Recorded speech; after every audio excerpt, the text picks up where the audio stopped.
Joining us from Westminster is James Mills of the Save EMA campaign, which is behind today's protests. With him is Mohammed, Saed, who's been a recipient of the EMA. Very good morning to you guys. Mohammed, I want to start with you. How much do you get in EMA and how long have you been getting it? I get £30 and I've been getting it since the start of term, of this college term. What are you studying? Economics, history, government and politics and anthropology. Great. And you know, the debate here is what difference has it made to you and your family? Would you have stayed on at school or college, wherever you are, to study those great subjects if you weren't getting this? Could you have afforded to stay on? Well, to be honest, the money is not the only incentive that makes me get up in the morning every day. It's the education as well. But the money does make it easier because, I mean, I do have free transport, but I have to take the overground every day, and it's not free. I have to pay £2 for every day that I go on the train. So it's not really fair to just cut it like that. Now, does it all go to educational purposes? What do you spend the £30 on? Well, I spend the £30 on my food in college because my parents really can't. My mom, she's a single mother, she can't really give me the money, £30 every week, and I can't really ask her because she doesn't have it, and I know she doesn't have it. That's why I need this money to eat and travel and get to college on time. Okay. And just tell me what you hope to go on to do. University, presumably? International relations. Probably I would like to be a diplomat. I think I could probably do a better job than the MPs in Parliament right now. So. Okay, getting it nice and political there. Thank you very much for me, which leads me on to James there, James Mills, the politics of all this. Do you think you have a chance here in changing the government's, the coalition's mind? Oh, definitely. As you've seen today with Mohammed here, we've got some of the most talented people in our country on EMA. And, you know, I've been running this campaign for over a year now. We got the last government to back EMA up to 2011 and beyond, when school leaving age was raised. And no one said we could do it, and we did it. You know, 6 months ago, when I first was on your programme, on other programmes, talking about EMA, people were calling them EMGs. People didn't know what they are. And there definitely wasn't going to be a vote, like there was on tuition fees. We've not only just got people like yourself, who are all versed in what EMA is and why it's so important to people like Mohammed, we've also got a vote on this issue. So this is just the first step. It's more to come. And Mo here today is going to be out there lobbying MPs and ask them, are you going to vote to save my future and my aspirations and my education and save EMA? And if not, why not? And once it's brought home to politicians, I think that, you know, this is not a party political issue. This really is about what's best for our country. It saves the taxpayer money. I want to see people like Mo achieve their dreams and get the grades they need to be all they want to be, and not be called dead weight and cut short by a government that's really short-sighted on this issue. But James, I mean, you're a bright guy. You understand the parlous economic situation the whole country is in, and you've heard, and I'd like to hear your take on it, the argument that it's rather a blunt instrument, this EMA, that some people get it, that really don't actually need it, would have stayed on in education anyway, and the money's just, I suppose, icing on the cake for them.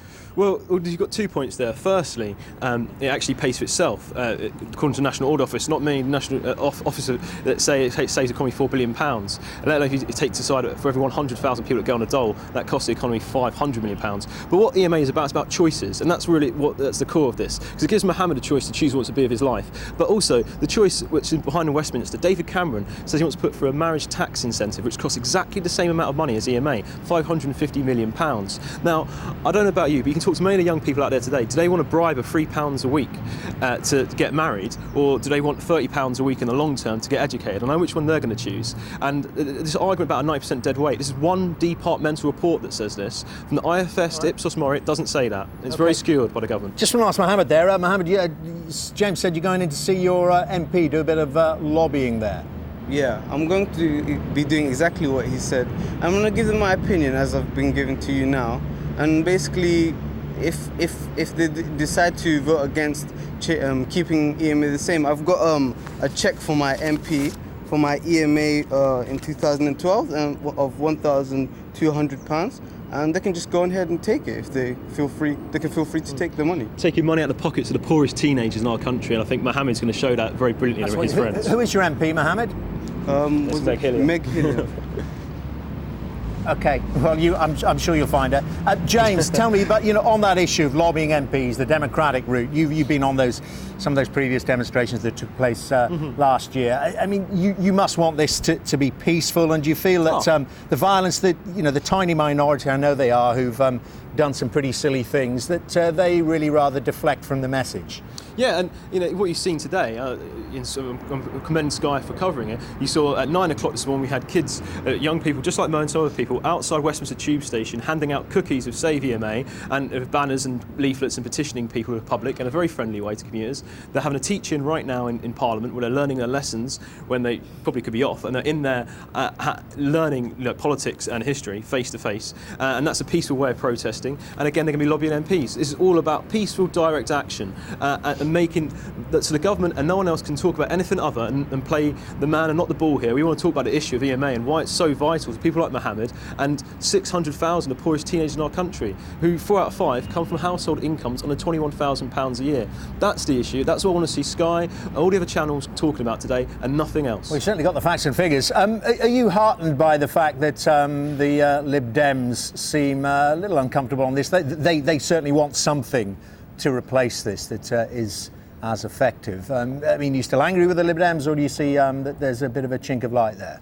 Yeah, well, look, it's not just that, I think also bear in mind, David Cameron told me to my face, if you go to www.saveema.co.uk, you'll see a video there of David Cameron telling to my face that he supported EMA and he had no plans to remove it. So there's lies on the Conservative side, and Michael Gove, it said only in March that he would not scrap EMA, unquote. Nick Gebb said he supported it in June. So they've backtracked a lot. The Lib Dems are, again, Simon Hughes, we had an event last week in Parliament where he said he might abstain. I don't want him to sit on his hands. He's been elected by his people at Bermondsey to make a decision. In Bermondsey alone, there's a lot of kids on EMA.